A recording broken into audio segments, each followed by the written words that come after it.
Енді жаңа үлкен бір ғалым айтады ғой, біз көпке бармай қояйық дейді.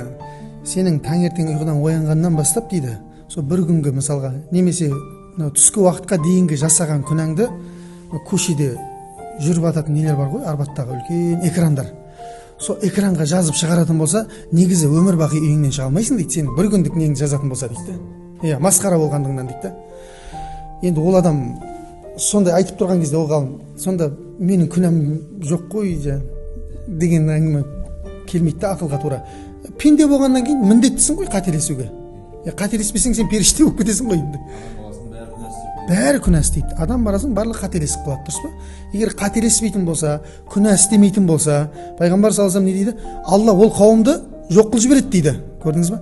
Сөйтеді де қателесіп күнә жасайтын, кейін соған өкініп тәубе қылатын, кешірім тілейтін адамдарды жаратады дейді Алла Тағала. Алла Тағала әшейін жоқ қылып жібере салады, бір қауым жоқ қылыңыз.